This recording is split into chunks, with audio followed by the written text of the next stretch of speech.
Oh hey, this is Anthony, and today we're going to talk about how to buy your first rental property. So stay tuned.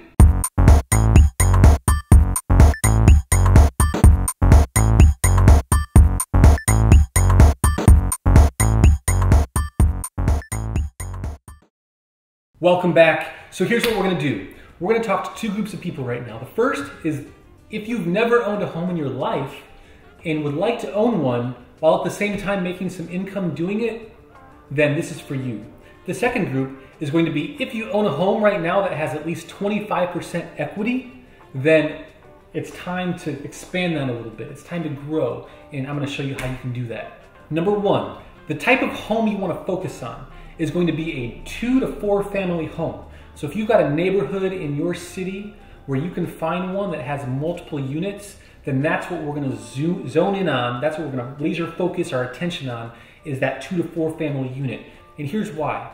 If you get a single family unit, a house, just a single home, then there's a few problems with that. If you're just starting out, if that sucker's empty, you've got no income. If it's empty, it's empty. And the last thing you want to do is have all of your eggs in one basket, i.e. the house, and if that's gone, then you lose all of your income. If you have 2 to 4, at least if you get a vacancy, you've got some other room to wiggle, you've got other tenants, and you can juggle as you need. Now, 10 to 15 years down the road, or however long it takes you to get, say, 5 or 10 doors, then getting a single family home will make sense. Because at that point, adding a single door is not going to be 100% of your investment, right? It's going to be a smaller percent. Therefore, if it's empty, then you don't have to worry about it so much. You've got 9 other doors that will be a cushion for you. Another reason is getting a 2 to 4 unit building is not only going to help you with the number of doors that you have, but that still falls within the confines of a single family home per the lender, which means you can get an FHA or a conventional loan, and that allows you to put down 3.5% to 5%. Now, for the homeowners out there that already own a home and have been through the home buying process, you already understand how this works. And if you get 2 to 4, it's the exact same way. Now, if you get 5 or more, then it falls into the commercial side of the house, and you can't really do that with a small down payment. There are ways, but it's not that easy. So the intention, in order for this to work, has to be that you plan on living in the home for multiple reasons. The first reason is because if you plan on living in that home and say you get a duplex, then you're living in the home and your neighbor is paying your mortgage. The last thing you want to have is another separate mortgage that you have to pay off somewhere else in a single family home that is just going to bloat your expenses. You want to live in a home that you can live with neighbors. And this can be temporary if you want to have, the big house on the hill.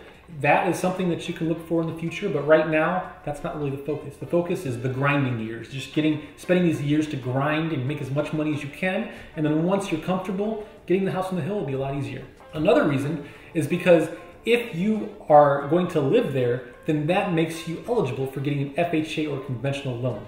You can't get those types of loans if you're not going to live there for an investment property.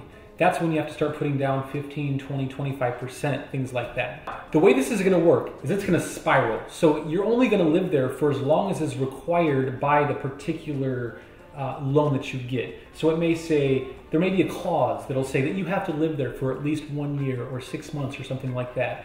You don't want to move out before then, because if you do, they can call the entire loan. But you do want to live in there long enough that you can build some equity, so we're talking a few years here, and that you fulfill whatever clause is within that contract. Now, what about my folks that already have a home under FHA right now? If you are a little savvy, then you may know that you can't get another FHA loan out if you already have one, with some minor exceptions. You can, however, refinance that loan into a conventional. So let's say you have an FHA loan right now on your house, and you decide that you want to get into rentals. If your FHA loan is paid down roughly 25%, and the reason why I say that is because refinancing it will lower your payment and allow you more cushion. It's not a set in stone number, but it's a good round number that you can pick. Then what you do is you can refinance that into a conventional, and that opens your eligibility back up for an FHA loan. Then you can go and search for your next home, and once you find your next home, the 2 to 4 family we're talking about, then you can get a new FHA loan for that, and the cycle continues. That way that by the time your first home is paid off, your second home will be paid off, and then you'll have a nest egg of at least 2 homes. But if you keep going and going, this could easily turn into 4, and then 8, and then 16, and then 32, and then it just keeps going and going and going. In order for this to work, you want to consider your income. So one of the first things you want to think about is how much money do I have after I pay all of my bills? When you pay all of your bills, I'm talking housing, your car, your gas, your electric. If you take that number, you sum it all up and divide it by the amount of money that you make, I'm talking net here, not gross. You sum it up and divide, then that number that comes out should be somewhere around 35%. If it's more than that, then you need to budget better, and that's another conversation. But if you can get that number right around 35%, that could open up your eligibility to get another loan. And the cool thing about this is once you figure out what that number is, if you go to buy another place, a 2 to 4 family home, then that's really not going to hurt your debt to income, because that's going to have its own set of income that you can include in that number. And you'll also be able to take your primary home and include the potential income. I would do roughly 75% because it's not going to be occupied 100% of the time. You can also take the income from your primary home that you're in now and put that into your income in the denominator. And that will hopefully shrink your debt to income ratio even more. The next thing after thinking about your income is you want to think about what is your credit score. Now, honestly, once you get to a certain point, you don't really have to look at it too much anymore. Me, I don't really look at mine because once you hit that, there's the milestones. There's really not a whole lot going on above the top milestones. So if you're at 620, you go to 640, you go to 720. I mean, at some point, it really doesn't matter what the actual number is anymore unless you're on the cusp of getting a good interest rate versus a bad interest rate. But if you happen to be one of those that's on the cusp and you want to take a look at your credit score, pull it and find out where you're going to end up. If you're going to end up on the tier that'll get you the greatest interest rate, great. But don't let a slightly higher interest rate due to your credit score deter you from investing in your future. After you've looked at your income and your credit score, then it's time to walk into a bank. The last thing you want to do is walk into a bank and have no idea how much money you make, how much money you spend, and then you're going to depend on that bank to tell you how much you make and whether or not you're eligible to get a loan from them. You want to walk in that bank confident that you have a plan and that you know exactly how you live your life. So once you do that, not only are you going to have that plan written down, you want to walk in presentable. You want to wear nice clothes because, believe it or not, it's not all what's on the paper. They'll tell you that, but we're all human and we all make human decisions. And if you walk into a bank looking scrubby, then they're probably not going to be as likely to help you than if you were to walk in there wearing some decent clothes and looking professional. Especially if you're looking to build a relationship with that bank over the long term, because that should be the goal. Not to get the loan today, but to get that $1 million loan in a few years after having a history with them. So what the lender's going to do is they're going to give you a pre-approval letter. For those that have already purchased a home, you may know what that looks like. They're going to give you that letter, and then you can use that letter to go out and make offers on houses. So that letter is also going to give you an idea of how much you can afford, how much house you can afford. While you should already know, that lender is going to confirm that they will give you up to this amount, $250,000, $300,000, or whatever the number happens to be. That's the confirmation. So then the fun part comes. You want to start looking for houses. So number one, look for a neighborhood. You want to find what neighborhood you want to be in. You're going to find that each neighborhood in your city, I mean, you probably know this after living there for a while, there's going to be different price points in each neighborhood depending upon lots of factors, such as the schools, the job market. Is there a railroad station next to it? Is there a landfill? There's lots of considerations when picking a neighborhood. Now, some neighborhoods I would stay away from is I would stay away from the ghetto. Let's just be honest. I would stay away from the lowest, cheapest properties in your city, regardless of the city. I don't care. Wouldn't do it. I would stay away because they are going to be the cheapest for a reason. And the last thing you want to do is get excited because you see the potential cash flow of a unit or of a building, and that cash flow turns out being negative cash flow because of all of the crazy tenants that destroy it, that don't pay the rent, all of the evictions. Trust me, I've been through it. It's no fun. So when it comes to neighborhoods, you also want to consider the type of people that are going to be living in those neighborhoods. Some neighborhoods have a lot of students, so you're going to have a lot of turnover. So you may want to stay away from that. Other neighborhoods may have a lot of military, which is great because you know that they're going to pay their rent. If they don't, then you just call their boss and they'll make them. But there's also turnover there. There's stability to a certain extent because a lot of them stay for 3 to 4 years at a time, which is great. So military neighborhoods are another thing to consider. You've got neighborhoods with a lot of professionals. You've got neighborhoods with a lot of people that work in fast food and service. And all of those things are going to factor into whether or not somebody is going to be able to pay their rent at the end of the month or at the beginning of the month. So you need to take all those factors into consideration. Another thing when selecting your neighborhood is it near anything that is going to attract people to that neighborhood? So is it near museums? Is it near the mall? Is it near Walmart? Is it near stuff? Because that's also going to make it more valuable, and then you could potentially raise your rent.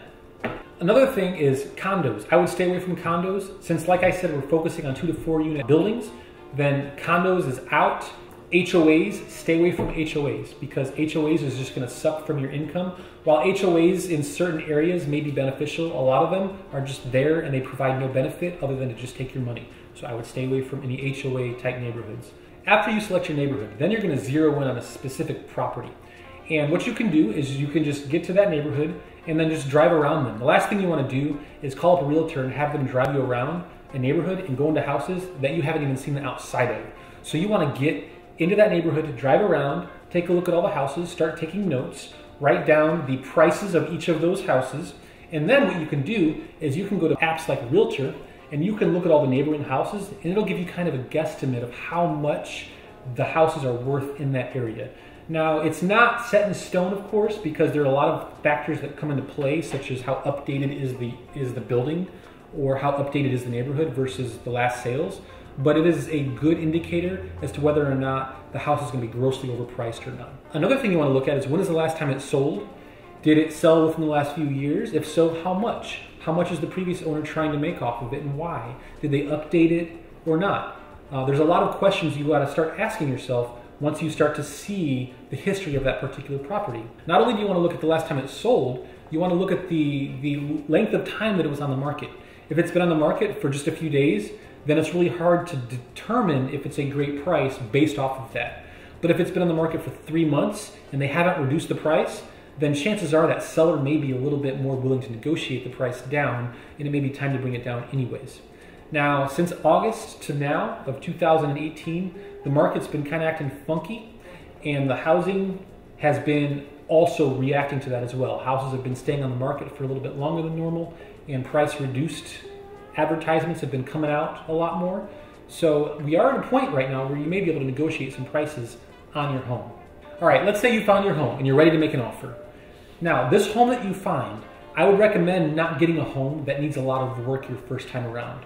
Unless you're really trying to get into the flipping industry, then I would say get a home that has either recently been flipped to a rental standard, and by rental standard, I mean you don't necessarily have to have granite or the hardwood floors. You want to get something that's not going to be destroyed as soon as somebody moves in.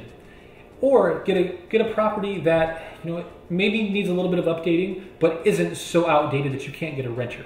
You want it to be presentable, and you want it to be something that you wouldn't mind living in if you were renting. And since you have your property now, hopefully you've already ran the numbers. You need to find out how much is the rent that's coming in on that unit right now. You want to get leases from the tenants. If you can't get the leases yet, you will definitely be able to get them once you get an accepted offer, but you should at a minimum know how much they're paying, and you could even get an idea of the types of tenants that they are just by kind of scoping out the area. Do they take care of the place? How are the common areas? How is the yard? Is it well kept? Things like that. When you think you're ready to make an offer on the property, you should be able to go in and see all of the units at that point. A lot of owners, they don't want you bothering their tenants until you have a solidified offer that has been accepted by them. So you make that offer, and don't be afraid to offer a little bit under asking price as long as it's realistic. And once you get that bona fide handshake of an offer that's accepted, then you're gonna have to set up a time to go in and inspect the property. Now, don't be cheap here. It's okay to go out and get a professional inspector to go out to each unit, and they will tell you all the things that they need to tell you as far as the obvious things. You know, they're going to take pictures of the entire unit, and they're going to take notes on every single item that they find, and that is stuff that you can in turn feed into the contract if necessary to ask the owner to fix. Now, I would not take advantage of this because honestly, if we're talking about even a couple $1,000s of work, I would not even mess with that, because that could kill the entire deal. That $2,000 that you may be trying to negotiate, if it kills the deal, then it could kill a long-term stream of passive income that you'll be getting anyways. So don't fret over the small stuff. Avoid analysis paralysis. The last thing you want to do is crunch numbers till you're blue in the face and nobody wants to work with you anymore. The bank's going to hate you, your realtor's going to hate you, the seller is going to hate you through your realtor. Nobody's going to want to work with you. So just come up with the numbers that you're comfortable with, avoid stressing out over the small stuff, and then bring that deal to a close. And then what you can do after you close is you immediately have passive income coming in that's going to pay for that new unit. You're going to move into one of the units, and then you're going to rent out your previous home. You've got a single family home that you're renting out. Now your previous mortgage is paid for. If you refinanced it, then you probably have some positive cash flow, which is great. And you can take that extra money and stick it into a savings account for future needs, or you could pay down your mortgage faster. On your new unit, you may have some positive cash flow as well. If not, that's fine, because you're essentially living for free at this point, but you want to have positive cash flow if you can. And then ultimately, that is how you get to your first step in owning a rental property. And then the rest of it should be fairly obvious. After you have your second for so long, then you move on to your third and your fourth, and then it continues. So that concludes this video. If you have any questions or comments, please post them below. Any feedback is greatly appreciated. And I've got 28 units right now that I've been doing this with, so I know that it can be done. There will be lots of skeptics out there, and there is risk involved. This is in no way, shape, or form easy, but it's definitely a step that lots of people should take to take control of their financial future. Thank you, and have a great day.